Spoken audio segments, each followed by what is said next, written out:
Hi, my name is Olivia Giacchio, U.S. Moguls team athlete, World Cup skier, and Olympian. So it may be obvious to some, but not to others. You don't improve in the moguls just by staying in the moguls.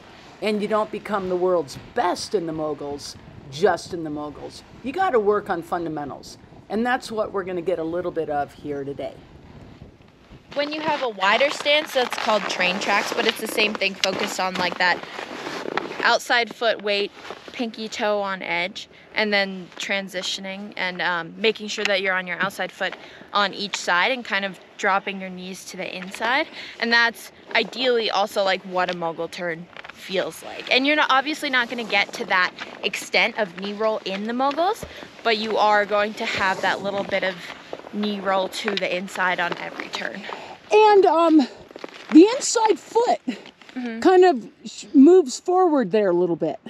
That's, yeah, I guess that's a lead change, but that's definitely not something I think about because it happens naturally, I would say. It happens naturally through your angulation, the edging of the outside ski? Yeah, just the way like your legs, like when you edge the outside ski, your front foot will naturally move forward a little bit. There are some coaches that focus on lead change, and I assume it's something in racing as well that you think about, but we don't. You don't. We okay. don't. People kind of get confused and mistaken by it, and it is a byproduct. It naturally happens. Yeah. Which is what you're confirming in moguls. I love that. Can I see just a little more of it right down here? Yeah.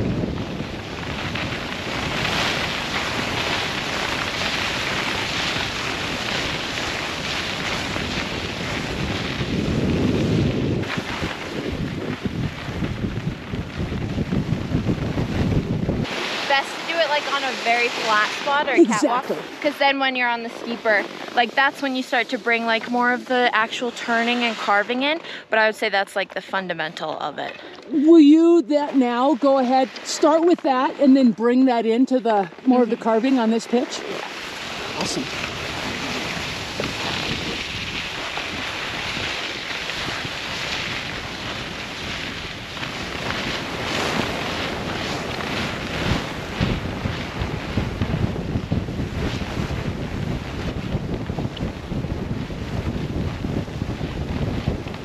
Do you have a warm-up exercise that you like to do? I usually just go like GS turns, like the larger ones. Oh, you I was do? doing at first. Let me follow you. Smaller and smaller. Okay, well, we don't have much space here. Whatever you like. I can funnel it. Yeah, that's cool. GS turns to funnel, smaller, smaller.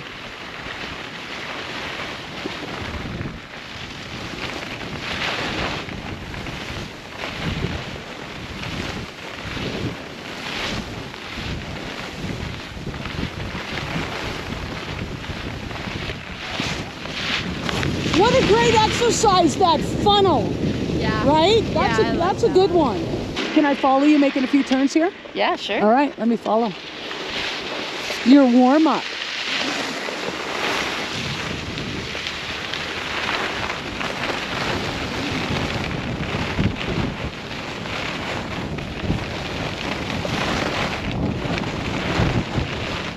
Okay, she lost me. You're a mogul skier and you lost me. That's so good. You went in. Let's pull off to the side here. Olivia, man, you went right into carving. Carving, carving, carving. Yes. That surprised me a little bit. I like the wider radius turns because, I mean, definitely something I worked on with Bobby in the Winter Sports Club for several years, just like being 1 foot, and that was something you reminded me just now too. Why did you work on that? Just to make sure that I have like most of my pressure on the outside foot, so that I can essentially, if you have your weight on the outside foot and during the turn, you can manipulate it really however you want. So you think about that in moguls? Yes, definitely. It's just a lot of like quick foot to foot movements, I would say. And Deb, gosh, I love hearing that. And Deb, you know, we've discussed this before, but it's all lower leg angle in moguls. Yeah, of course. You don't have the opportunity to kind of lower leg. Absolutely. And then have that's a situation difference. And also, if you do have your weight 50-50 or more on your inside foot, then you can't get that lower leg angle. Totally. Yeah. Totally. But people watch the mogul skiers come down and they try to emulate it, and I don't think that's what they see happening. I don't think it's that's hard what to they're see because trying it to do. happens so fast. I know it does. Short radius mogul type turns on the flat groomer here. Yeah. Okay.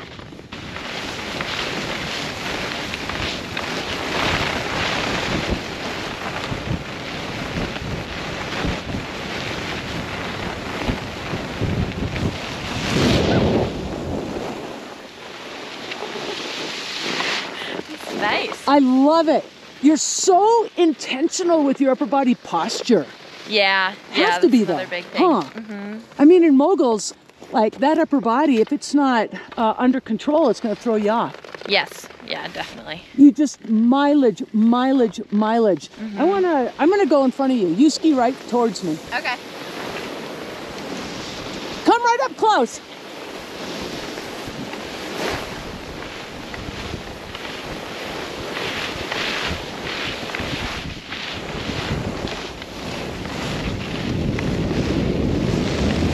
Do you love skiing? Yes.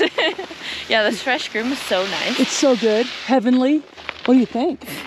Yeah, I think it's good. I think something that is important to remember in mogul skiing as well is hand position. The difference between the really good ones and the great ones is not having that open wristed pole plant. When that wrist is open and you're skiing at the speed they're skiing skiing obviously super fast. That impulse is super fast. When the wrist is open, the hand comes out, shoulder gets back, and you're gonna miss some timing in there. So if you really focus, when you're skiing in front of her, really look at her, that strong arm box, Let's do some more of that, Olivia.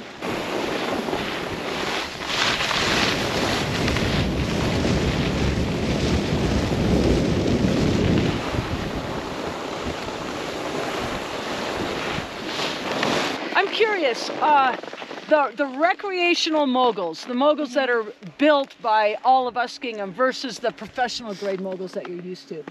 How do you handle that differently? It's definitely different. Like obviously in a course, you're gonna have a line, and you ski the bumps as they are.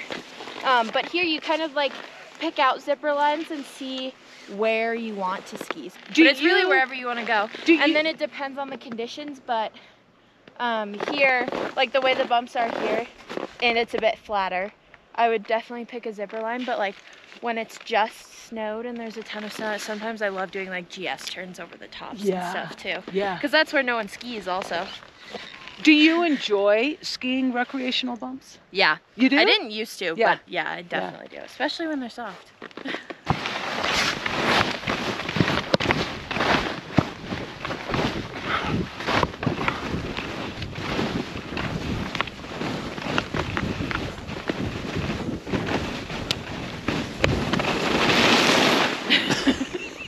Okay, gang, feel free to support the channel right here.